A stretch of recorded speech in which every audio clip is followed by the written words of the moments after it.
दोस्तों, महाभारत जैसी अद्भुत घटना ना तो कभी हुआ था और न ही कभी होगा। महाभारत में हर एक प्रकार की घटना का वर्णन है जिसे हम अपने जीवन के किसी भी परिस्थिति से जोड़कर एक नया सीख ले सकते हैं। दोस्तों, महाभारत की किताब किसी एक धर्म के लिए नहीं है, ये तो पूरे जगत मनुष्य के लिए कल्याणकारी सिद्ध हुआ है। महाभारत की किताब पढ़ने वाले मनुष्य की विवेक और बुद्धि पर निर्भर करता है कि वह महाभारत से मिले सीख को कितना समझ सकता है और कितना अपने जीवन में उतार सकता है। आप चाहें तो इसका प्रमाण इसी YouTube पर देख सकते हैं। आप महाभारत के किसी एक एपिसोड को सर्च कीजिए और उसके कमेंट सेक्शन में जाकर देखिए। वहां पर आप देखेंगे, मैं इस धर्म से बिलोंग करता हूं और मैंने महाभारत से बहुत कुछ सीखा है और उसको अपने जीवन में उतारा भी है।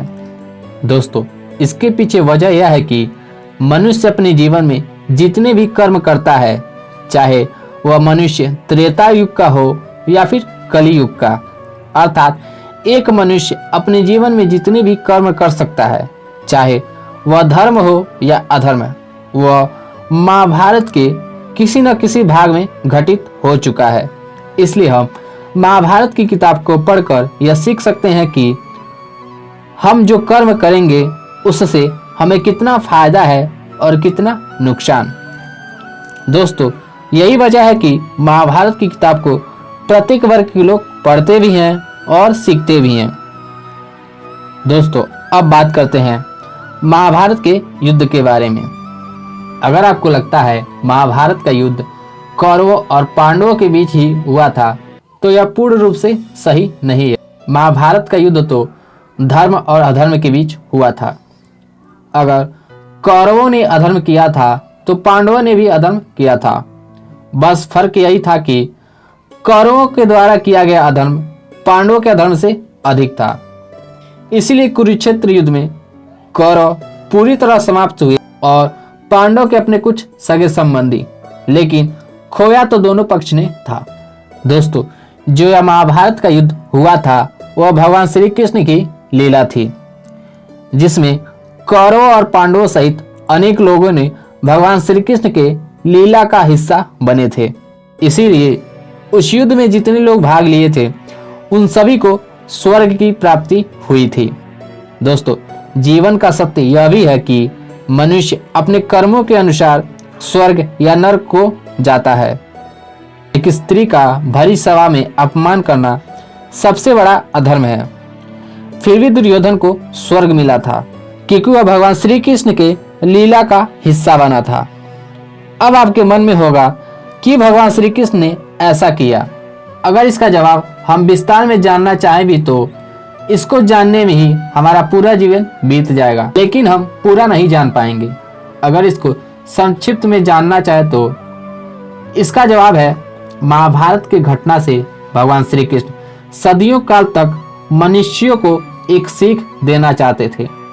इसलिए महाभारत जैसी लीला को रचा था।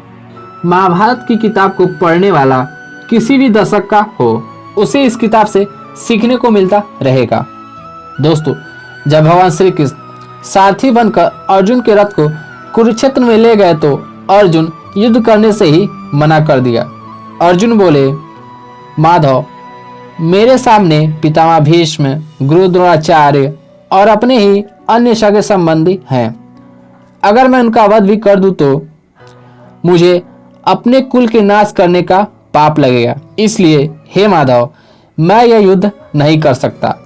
तब भगवान श्री कृष्ण अर्जुन के रथ को कुरुक्षेत्र के बीचों बीच में ले गए और बोले, अर्जुन, तुम भीम की ओर देखो। भीम कर्ण को बार बार सूत पुत्र कहकर अपमान करते रहते हैं। क्या यह अधर्म नहीं है? उधर भीष्म को देखो, जो हस्तिनापुर में होने वाले प्रत्येक अधर्म को रोक सकते थे, लेकिन उन्होंने सिंहासन के अधीन होकर जीना ही अपना धर्म समझा। उनका बार बार मौन रहना, क्या यह अधर्म नहीं है? इस तरह से भगवान श्री कृष्ण ने अर्जुन को अनेकों तर्क और सच्चाई बताई थी।